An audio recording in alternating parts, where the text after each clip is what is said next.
তোমরা অনেকেই বলো দিদিভাই তোমার স্কিন কেয়ারের ভিডিও দাও, ওটা দেখতে চাই। মেসেঞ্জারেও বলেছো অনেক লোক।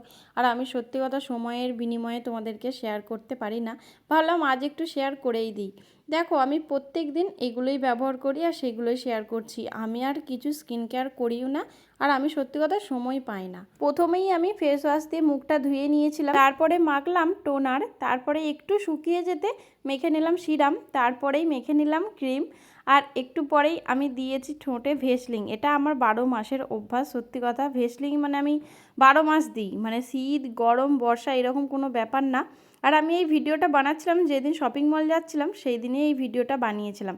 আর বাড়িতে আমি নিত্য এইরকমই স্নান করার পরে ইউজ করি, তোমরা অনেকেই দেখেছো আমার ভিডিওর মাধ্যমে। আর কোথাও যখন যাই তখন ওই এক ঢোল এক কাশি, আমার আর কিছুই থাকে না।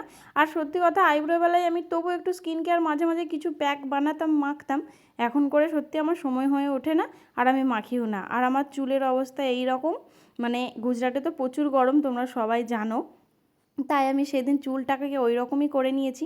আর এইদিকে দেখলাম একটা একটা করে নখের আমার নেল পালিশ উঠে গেছে, সেটাকেই আমি পরে নিচ্ছিলাম। এ দেখো স্কিন কেয়ার বলতে আমার এটাই, আর কিছুই না গো। তোমরা সবাই বলো তো, তাই আজকে একটু আমি শেয়ার করে দিলাম।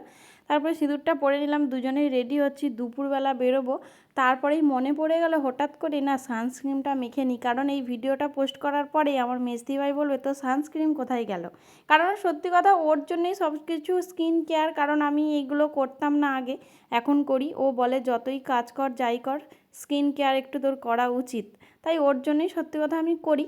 আর সেদিন যেহেতু ভিডিওটা বানাচ্ছিলাম এক চমকাই মনে পড়ে গেল যে একটু সানস্ক্রিনটা বার করেই নিয়ে আসি, কোথায় রাখি মনে থাকে না। এই বাড়িতে আসার পরে যখন গুছাচ্ছিলাম তখনই পেয়েছি। দেখো আমি রেডি হয়ে গেছি, এইভাবেই রেডি হয়েছি, একটু কাজল দিয়েছিলাম, লিপস্টিক, বাস আমি রেডি। এই রকম করেই আমি রেডি হই, আর আমার সব সময়ের একই রুটিন, অন্য কিছুই না।